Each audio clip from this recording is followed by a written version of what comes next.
Muy buenas noches. Feliz jueves. Yo soy malísimo con el orden de los días, pero ¿qué día es hoy? Claro, porque si el viernes decimos feliz sábado, el miércoles decimos feliz jueves.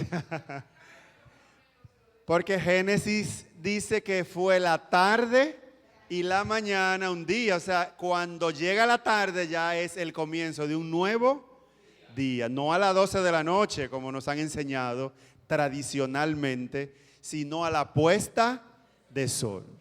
Mañana jueves, cuando se ponga el sol, ya deja de ser jueves y comienza a ser ¿qué? Viernes. Lo entendemos perfectamente el viernes, pero los demás días no perdemos. Tengan todos ustedes la bendición de Dios, el Padre, del Hijo y del Espíritu Santo. Esperando que hayamos aprendido algo, ¿verdad? En esta semana, hasta este punto.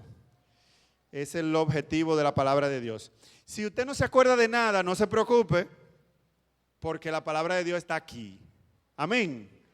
La palabra de Dios es como la vitamina. Usted puede ver la vitamina en su cuerpo, pero usted tiene vitamina en su cuerpo haciendo efecto allí, ¿sí o no? Así mismo la palabra de Dios, usted tiene que leerla y estudiarla independientemente de que usted se la grabe o no, de que sea incapaz de citar un texto en un momento dado. Tranquilo, que la palabra de Dios está aquí. Y en su momento el Espíritu Santo te va a usar para darla a conocer. Amén. Amén. Bien, vamos a orar para proceder con la segunda parte del estudio de anoche sobre la blasfemia del Espíritu Santo. No es un tema muy agradable, vamos a decirlo, porque si el pecado imperdonable, tan pecadores que somos, como que eso nos da miedo, pero aprendimos anoche que no tiene que ver con miedo, tiene que ver con siempre darle su lugar al Espíritu Santo y no rechazar la verdad. Y hoy vamos a ver 3 cosas que significa el pecado imperdonable. Así que vamos a orar. Amante Padre Celestial, en tu mano nos encomendamos para abrir tu palabra. Permítenos que al estudiarla podamos aprender las lecciones que tú quieres que pongamos en práctica. Que ninguno de nosotros se deje distraer, sino que pongamos nuestra concentración en la palabra de Dios. En el nombre de Jesús, amén. Muy bien. Bien, la Biblia habla de un pecado que no tiene perdón. Vamos a ver. Hay que encenderlo. Acá, ok, ahora sí. Estos aparaticos lo están haciendo bruto últimamente. Bien, Jesús dio una declaración sobre este particular de que hay un pecado que no se le va a perdonar a los hombres ni ahora ni en el futuro. Y la da en este contexto. Ustedes me van a decir cuántos grupos de personas están allí citados. Dice así, el libro de Marcos, capítulo 20, versículo 20 en adelante. Y se agolpó de nuevo la gente, de modo que ellos ni aún podían comer pan. ¿Se está refiriendo al ministerio de quién? De Jesús, donde él andaba con sus 12 discípulos y una multitud le seguía porque Jesús tenía palabra de vida. Amén. Jesús tenía palabra fresca que llegaba a la mente y al corazón. Estaban allí en un lugar, háganse la idea, estaban allí en un lugar y había tanta gente que ellos no podían ni siquiera comer, ocupado en el ministerio. En eso, dice, lo oyeron los suyos. Este es el primer grupo. ¿Qué grupo llega primero? Los suyos. Y ahorita vamos a ver quiénes son los suyos. Vinieron para prenderle porque decían, está fuera de sí. ¿Qué estaban diciendo en realidad? Que estaba loco, está fuera de sí. y vinieron a prenderle y a llevárselo. ¿Quiénes? Los suyos, dice allí. Ahorita vamos a ver quiénes son. Pero los escribas que habían venido de Jerusalén decían que tenía a Belcebú y que por el príncipe de los demonios echaba fuera a los demonios. Hagámonos la escena. Aquí está Esmirna Lejer dando un tema poderoso y comienza a hacer un llamado y a apelarle al corazón a la gente, y la gente comienza a venir. Y entonces el esposo de Esmirna comienza a decir algo que lo que Esmirna está diciendo es mentira. ¿Cómo ustedes creen que la gente que se está parando, qué va a pasar con ellos y su mente? Se van a turbar, porque no lo está diciendo un loco que llegó allí. Si lo dice un loco, ni caso le hacemos. ¿Lo está diciendo quién? El esposo de Esmirna. Eso es lo que está pasando en esta escena con Jesús. Él está allí en medio del ministerio, trabajando en las almas de la gente. De repente viene un grupo que se llama el grupo de los suyos, o sea, sus familiares. Y dicen, él está loco, no le hagan caso. Vamos a llevárnoslo porque está loco.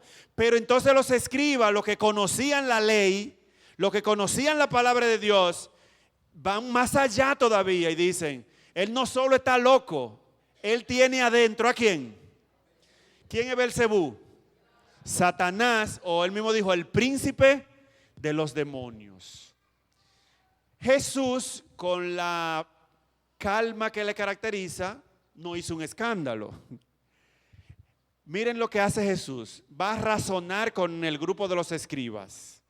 Le va a decir, y habiéndolos llamado, no los reprendió ni le habló mal, los llamó, les decía en parábola, ¿cómo puede ser que Satanás eche fuera a Satanás? O sea, razonen. Como si yo tengo a Satanás, pero yo estoy echando afuera a Satanás. Y le sigue diciendo, si un reino está dividido contra sí mismo, tal reino no puede. Esas son cosas como lógicas. O sea, ustedes están diciendo que yo tengo a Satanás, pero ¿cómo es que yo tengo a Satanás y estoy echando afuera a Satanás? Cuando Satanás está en la vida de una persona, esa persona queda liberada porque yo la echo fuera.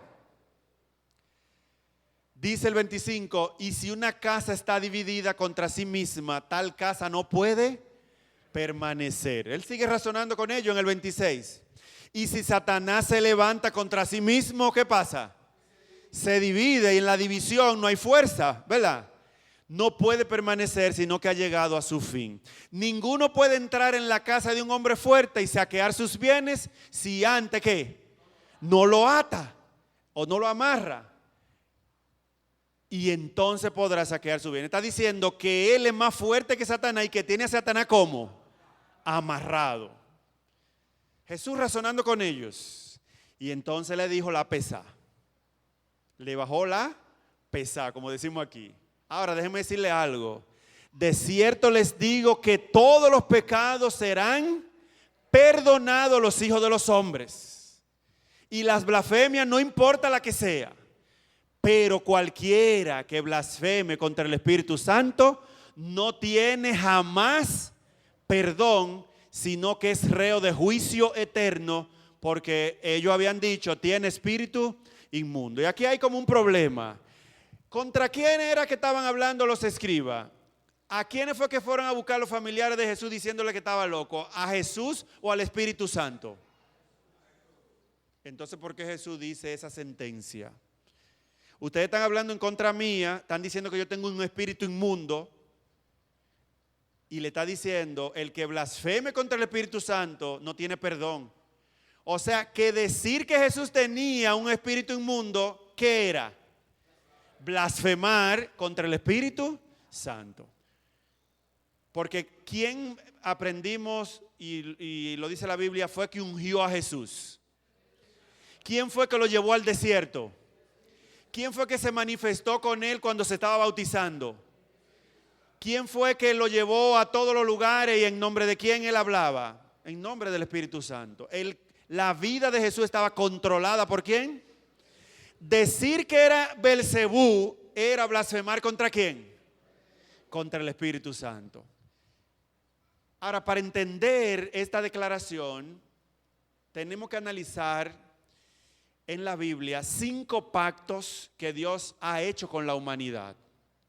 5 pactos. Y ha tenido que irlo cambiando porque como el ser humano no es eterno, periódicamente hay que cambiarlo por las circunstancias. Pero el pacto de Dios es un solo y es eterno, porque Dios es eterno. Vamos a ver esos 5 pactos. Antes, vamos a aclarar lo que no es la blasfemia del Espíritu Santo. ¿Qué no es? Son cosas que se dicen que es. Usted puede oír un predicador por allí o por aquí diciendo una de estas 3. Dicen que es maldecir al Espíritu Santo. Y lo que Jesús declaró no se trata de eso. Ni siquiera los fariseos estaban hablando mal contra el Espíritu Santo propiamente. Sino ellos estaban hablando mal ¿contra quién? Contra Jesús. Por lo tanto, el pecado imperdonable no es maldecir al Espíritu Santo. Si en un momento usted muy molesto maldice a Dios y a todo el mundo, como los españoles que se viven en todo el mundo, eso no es el pecado imperdonable. O sea, tiene perdón maldecir al Espíritu Santo, eso tiene perdón, porque no es de eso que se trata el pecado imperdonable. Tampoco es atribuirle los milagros de Jesús a Satanás. Algunas personas creen eso, que fue que los escribas estaban atribuyéndole el milagro que estaba haciendo Jesús, se lo estaba atribuyendo a Satanás y que esa era la blasfemia contra el Espíritu Santo, pero eso tampoco es el pecado imperdonable. Tampoco, y esa yo la he predicado, que es cuando la voz del Espíritu Santo se va dejando de oír y yo lo voy dejando de sentir y de sentir y de sentir hasta que no lo siento, tampoco es la blasfemia contra el Espíritu Santo. Porque el pecado imperdonable no se trata de dejar de sentir, porque al Espíritu no hay garantía con que usted lo sienta. El Espíritu es que usted lo oiga. Amén. Dice, si oyeres hoy su voz, no endurezcas tu corazón. No se trata de sentir. El sentimiento es engañoso, dice la Biblia. El corazón, ¿cómo es? Engañoso. Sentir. Hay gente que dicen que lo sienten el Espíritu Santo, sin embargo, no hacen su voluntad. Hay personas que supuestamente el Espíritu Santo los jamaquea de aquí para allá, sin embargo, no guardan los mandamientos de Dios. Así que tampoco es dejar de sentir. ¿Qué es el Espíritu Santo? Vamos a verlo por medio de 5 pactos que Dios ha hecho con la humanidad. El primero de ellos fue el pacto que hizo ¿con quién? Con Noé. Luego, más adelante, Dios hace un pacto ¿con quién? Con Abraham. Luego hace un pacto con la nación de Abraham, llamada el pueblo de Israel, o el pacto de Moisés. Luego hace un pacto con David, y en nuestros días hay un pacto que se llama el Nuevo Pacto. 5 pactos. Estos 5 pactos tienen algo en común, los 5. Primero son pactos, ¿cómo? ¿Qué son? Pactos eternos. Son pactos eternos porque son suscritos con alguien que es eterno, que es Dios. Esos 5 pactos son eternos. Esos 5 pactos tienen una señal identificatoria. Cuando vemos esa señal ya sabemos que ese es el pacto que Dios hizo con. ¿Me doy a entender? Ya lo veremos. Y esos pactos implican destrucción o muerte. ¿Qué implican los pactos? Destrucción o muerte. Vamos a verlo. El pacto con Noé. Lo vamos a pasar rápidamente. Yo quiero felicitar al hermano Mercado, Juan Mercado, pregunté por su nombre, porque él trae un cuaderno y anota. Nosotros apostamos mucho a nuestra mente, pero dijo un locutor que es mejor tinta borrosa que memoria brillante.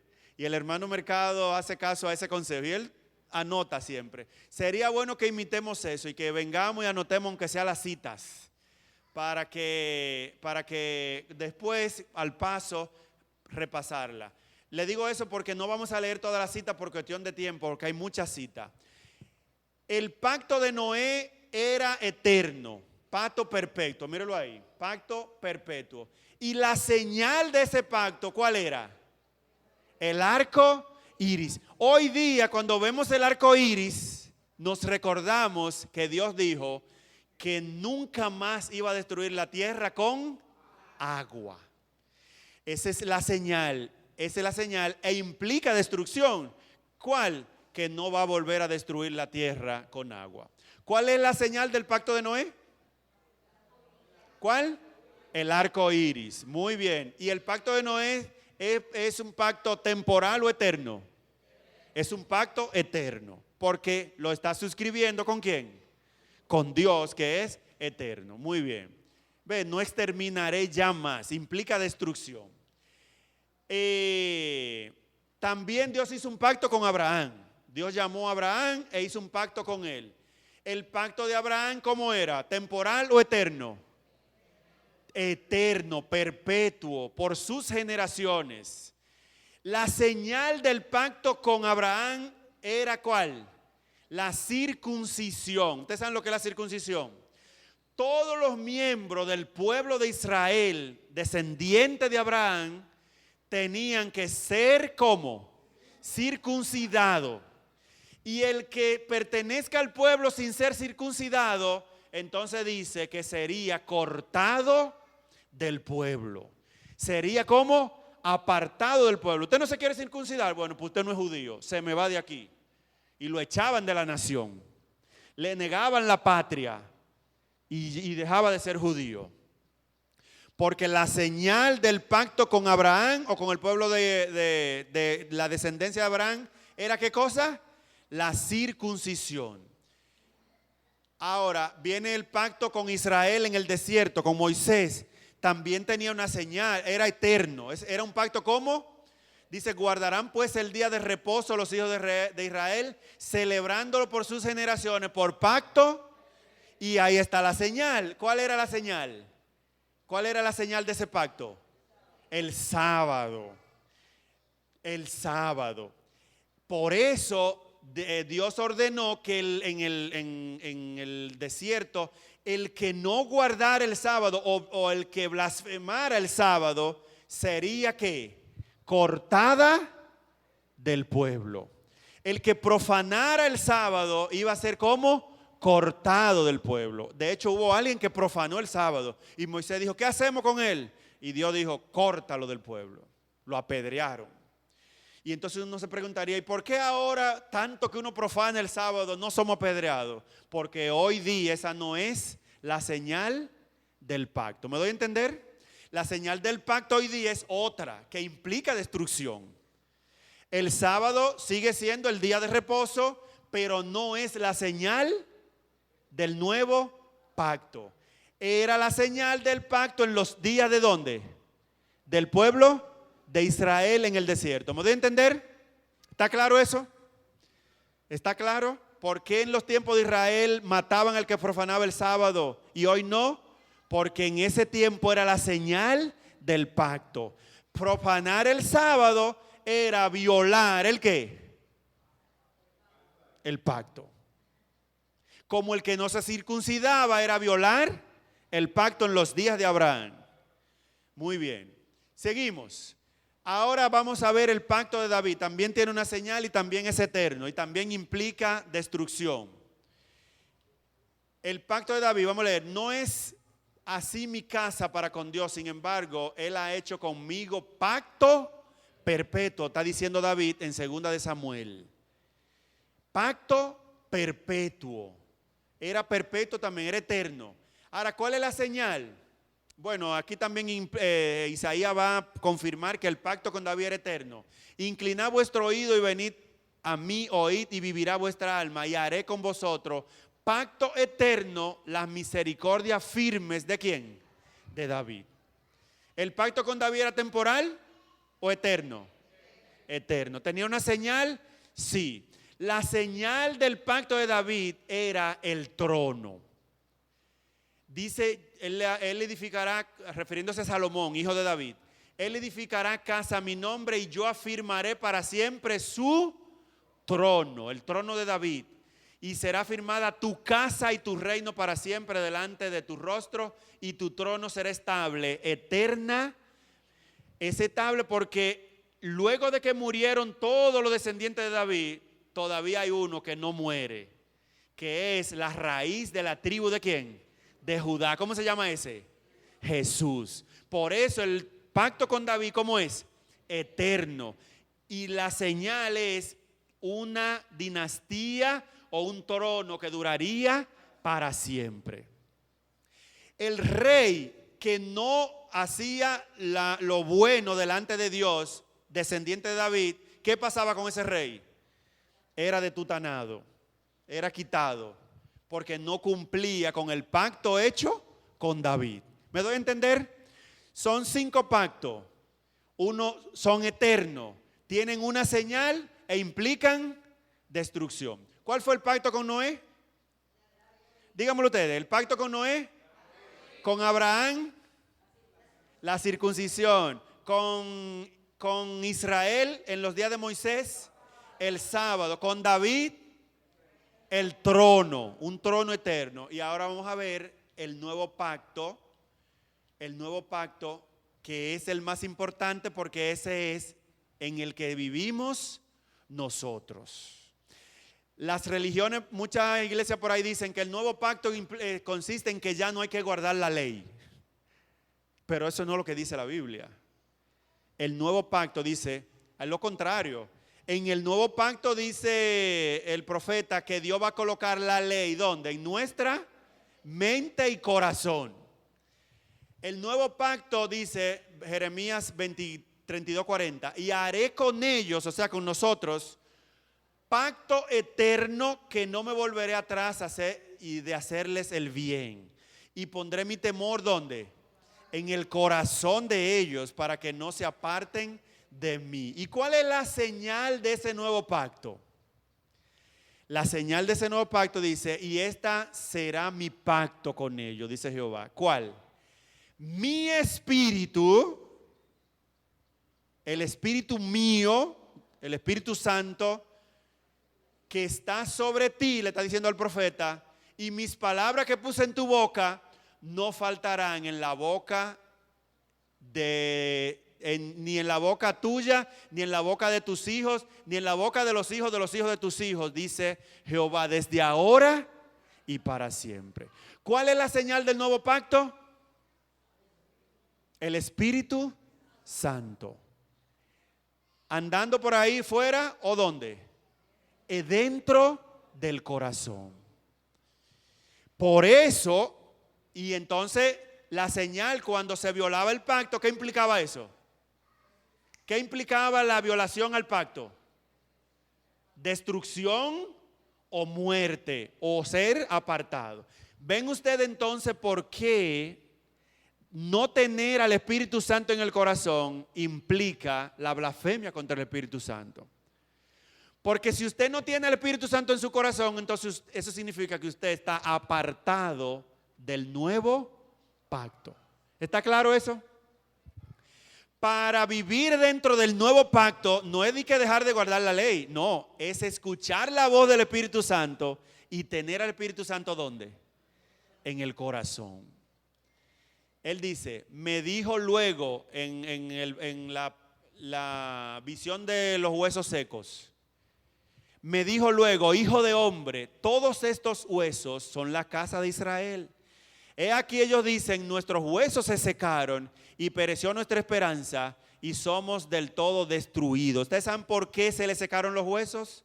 Porque dejaron de tener en su corazón, ¿qué cosa? Al Espíritu Santo. Y ahora esos huesos secos representan la iglesia del tiempo del fin. ¿Cómo es que esos huesos secos van a cobrar vida? Cuando se le ponga en ellos, ¿qué cosa? El Espíritu Santo. Y entonces, ¿qué va a pasar con ellos? Van a vivir. El Espíritu Santo en el corazón es sinónimo ¿de qué? De vida. ¿Sinónimo de qué? ¿Lo podemos decir fuerte? El Espíritu Santo en el corazón es sinónimo de vida. ¿Quiere tener vida? Necesita, ¿qué cosa? El Espíritu Santo. Negarlo es perder la vida. Y hay gente que andan sin vida, aunque sean un cascarón vacío. Andan por allí haciendo y deshaciendo y ya hace rato que perdieron al Espíritu Santo. Andan sin vida, son huesos secos, sin vida. Y os haré reposar sobre vuestra tierra y sabréis que yo Jehová hablé y lo hice, dice Jehová. Así que el Espíritu Santo es la señal del nuevo pacto. Por eso David, cuando cometió el pecado horrendo con Besabet y matando a Urías, él dijo: no me eches de delante de ti, no quites de mí tu Santo Espíritu. David entendía que quitarle el Espíritu Santo del corazón era estar fuera de la presencia de Dios. Por lo tanto, sin vida. Entonces, el pacto eterno, el pacto en el que vivimos hoy, es un pacto cuya señal es ¿quién? El Espíritu Santo. No tener el Espíritu Santo es vivir fuera del pacto y es no tener vida. Por lo tanto, he cometido el pecado imperdonable. No tener el Espíritu Santo es no tener vida. Y rechazarlo es cometer el pecado imperdonable. Anoche dijimos que se trata de rechazar la verdad. Y le hacía un llamado a los que todavía no han aceptado. No posponga tanto tiempo tu decisión, porque puede ser que comiences a creerle a un espíritu de error. Cuando nosotros la verdad la oímos y no la aceptamos, o la aceptamos y no hacemos lo que hay que hacer, podemos caer en el problema de comenzar a creerle a un espíritu de error. Eso es peligroso. No le dé tanta larga. Ahora, ¿qué es el pecado imperdonable según los tres evangelistas? Mateo, Lucas y Juan. Ellos nos van a decir cada uno, citando el mismo texto de Marcos que ya leímos, nos va a dar una información acerca de qué es el pecado imperdonable. ¿Qué es el pecado imperdonable según Lucas? Vamos a leerlo. Lucas 12:8 en adelante. Os digo que todo aquel que voy a leer el contexto en el que dijo Jesús las palabras del pecado imperdonable según Lucas. Os digo que todo aquel que me confesare delante de los hombres, también el Hijo del Hombre, ¿qué va a hacer? Lo va a confesar delante de los ángeles de Dios. Mas el que me negare delante de los hombres, ¿qué va a pasar? Será negado delante de los ángeles. ¿Qué es lo que está diciendo Jesús? Si tú me confiesas, si a ti no te da vergüenza decir que tú eres cristiano, que tú me tienes en el corazón, si vives a la altura de eso, yo voy a confesar tu nombre delante de los ángeles. Pero si me niegas, yo también te voy a negar delante de los ángeles. ¿Eso es justo? ¿Eso es justo? Jenny, si yo niego que soy tu amigo, tú vas a negar que tú también me conoces, ¿verdad? Eso es justo. Bueno, Jesús le dio un chance a Pedro, ¿verdad? Ahora, dice, a todo aquel que dijere alguna palabra contra el Hijo del Hombre, le será perdonado. Pero el que blasfemare contra el Espíritu Santo no le será perdonado. ¿Será que hay relación entre negar a Jesús y negar al Espíritu Santo? Eso es lo que está diciendo allí. Miren qué es lo que pasaba. En el tiempo del Imperio Romano, cuando se desataron las persecuciones contra los cristianos, los llevaban a los tribunales y los hacían maldecir el nombre de Jesús. Y oiga, usted maldice el nombre de Jesús en cualquier circunstancia y es perdonado, pero si lo hace en una cuestión de vida o muerte, entonces usted estará blasfemando contra el Espíritu Santo. ¿Entienden la diferencia? En un momento dado yo maldigo el nombre de Jesús. ¿Eso tiene perdón o no? Sí, tiene perdón. Pero si lo hago en un momento para salvar mi vida, ahí no hay perdón.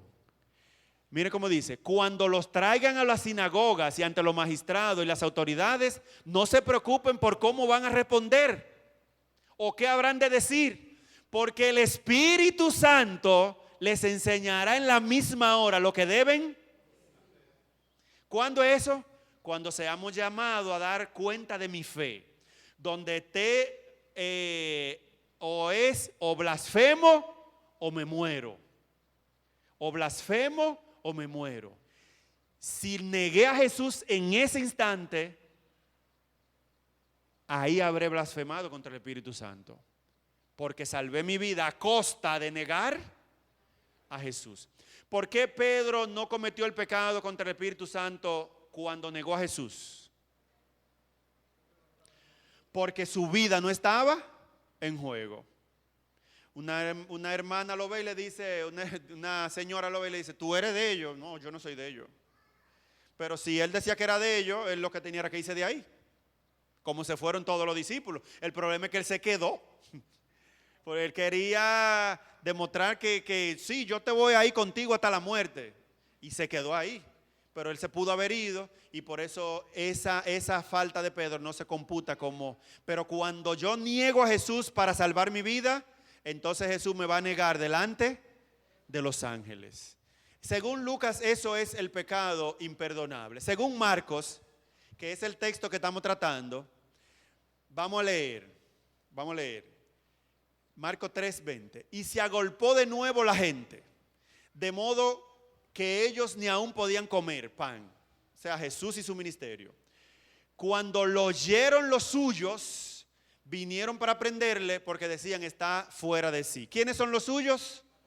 La familia. Dice Juan 7:5, porque ni aún sus hermanos creían en él. Oigan eso.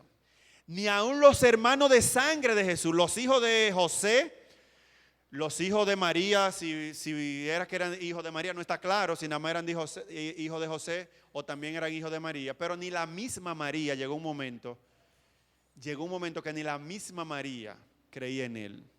Porque más adelante vamos a ver que en ese grupo que fueron a buscarlo estaba María.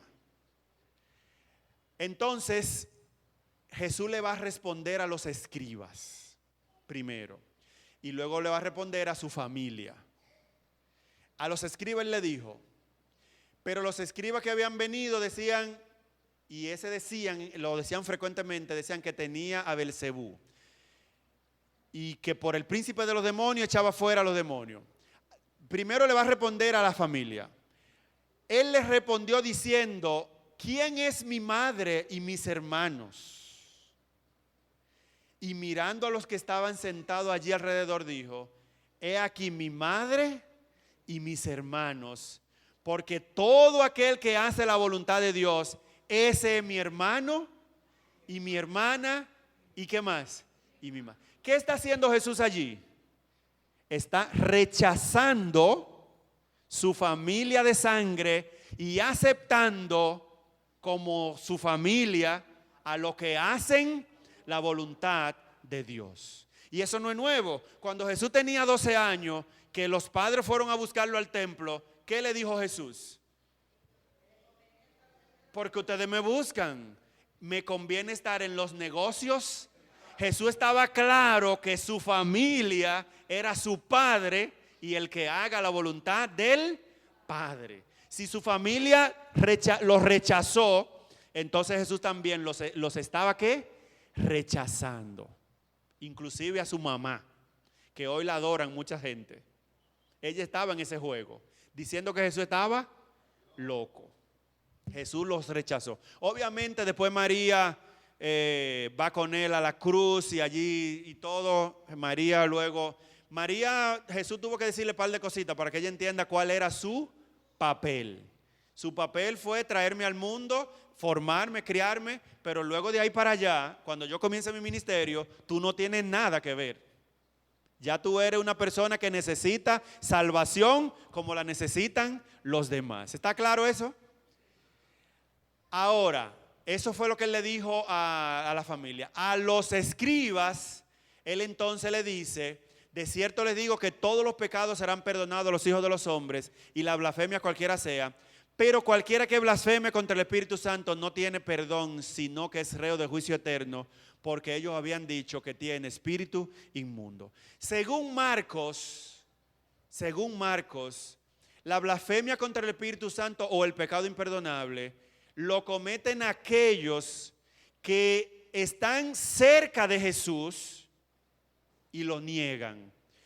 O lo que Dios le ha dado grande privilegio como de liderazgo, y usan ese liderazgo para negar a Jesús, para meter doctrinas falsas o extrañas como la negación del Espíritu Santo, y entonces hacer que el pueblo se pierda.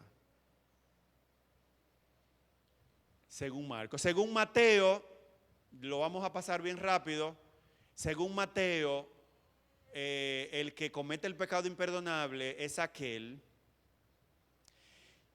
que con sus palabras demuestra que es como decir una palabra que hiere a Dios, pero la hace a propósito, sabiendo que lo está haciendo mal. Sabiendo que lo está haciendo mal. Por eso él le dijo: generación de víboras, ¿cómo podéis hablar lo bueno siendo malo? Porque de la abundancia del corazón habla la boca. El hombre bueno del buen tesoro del corazón saca buenas cosas, y el hombre malo del mal tesoro del corazón saca malas cosas. Hay una secuencia en Mateo que no vamos a leer, pero que usted lo puede anotar. Mateo 4. En Mateo 4 Jesús llama a los discípulos. Los llama. Lo comenzó a llamar. A Pedro dejó la barca, a aquel, ven, y los llamó. En Mateo 5 Jesús da un sermón. En Mateo 5, ¿qué da? Un sermón.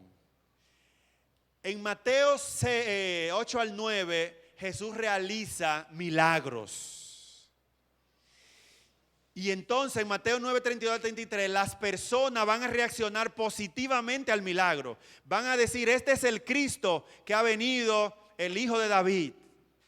Y justamente cuando las personas empiezan a reaccionar positivamente por lo que Jesús está haciendo, entonces hay un pero. Ahí mismo en Mateo 9. Pero los fariseos decían: por el príncipe de los demonios, echa fuera los demonios. ¿Qué notaron?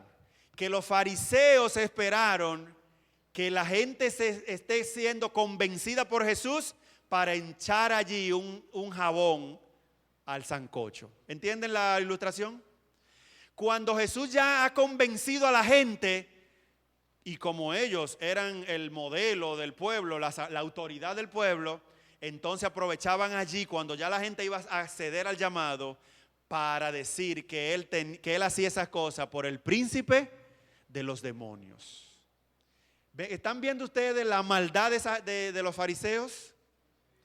Y ese mismo se repite a partir de Mateo 10. Jesús vuelve a llamar a los discípulos ahora para mandarlo a predicar.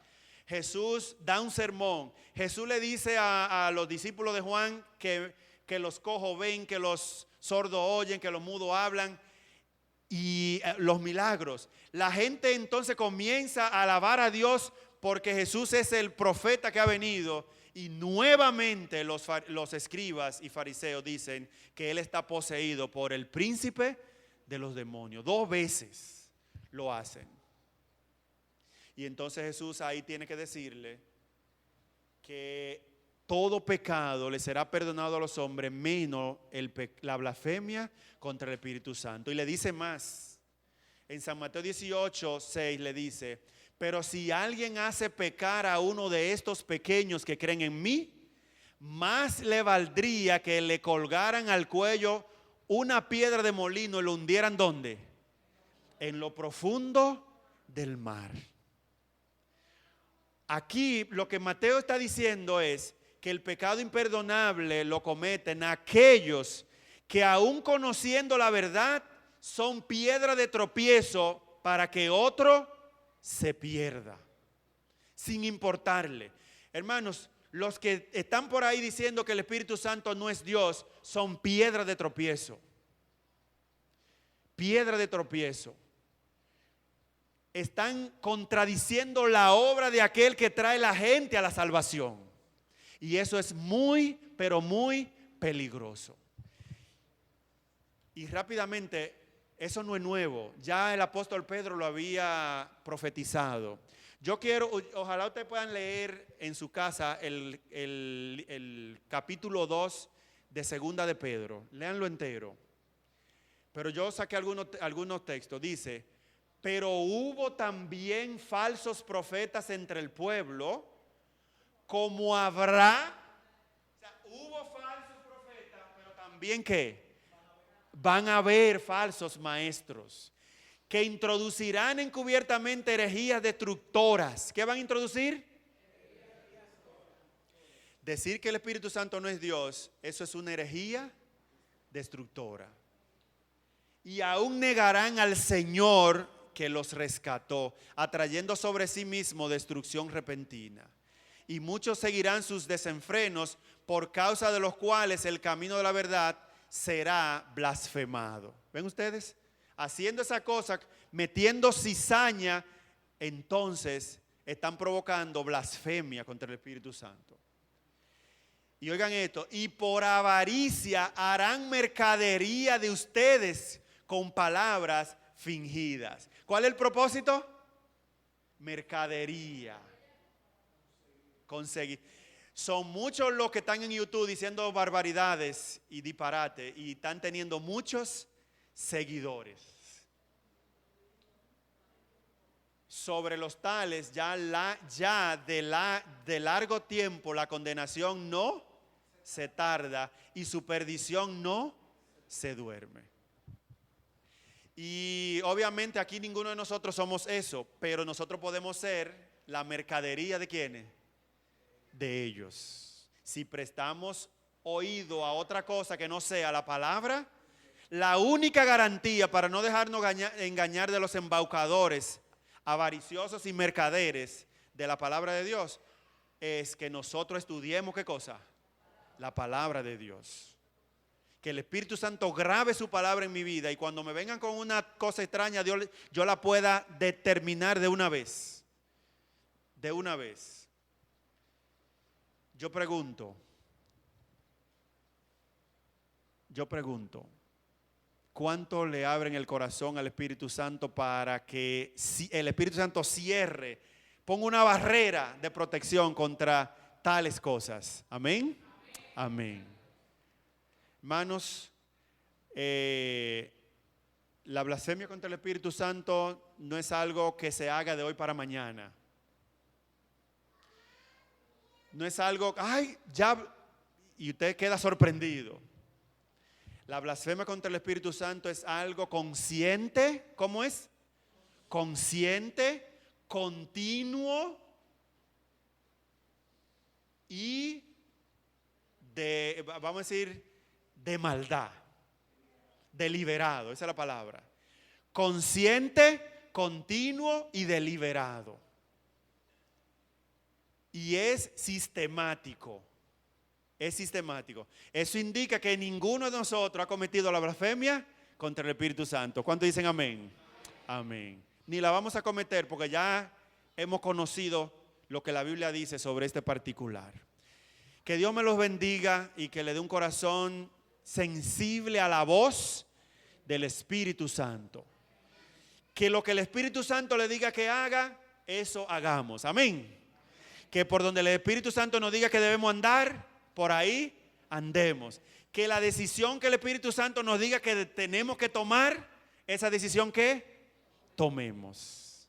Que Dios me los bendiga y nos guarde en esta noche y siempre. Vamos a estar de pie para terminar con una oración. ¿Quedó clara la palabra? Amén.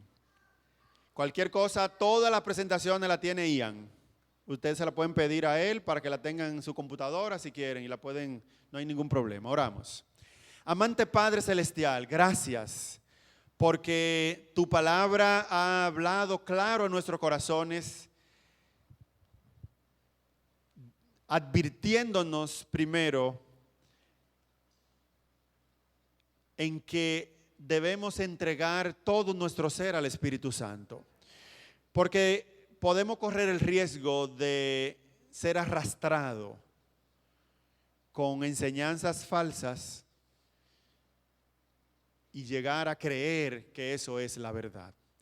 Permite que tu Santo Espíritu haga una morada especial en nuestras vidas. Que veamos claro por la fe su dirección. Que aceptemos su llamado, que hagamos su voluntad. Permite que esta iglesia misionera de paz sea una iglesia, una morada especial del Espíritu Santo. No porque Él mora en las paredes ni en las cosas sagradas, sino porque mora en la vida de cada uno de nosotros. Te presento con mucha sinceridad a nuestros hermanos que todavía no han dado el paso de la salvación. Permite que no lo posterguen, porque el Espíritu Santo ha estado trabajando en ellos y que pronto ellos puedan entregarle su vida completa al Espíritu Santo. Permítenos pensar en estas cosas con la seriedad que se merece y llévanos con bien en nuestros hogares, en el nombre de Jesús. Amén y amén. Bendiciones.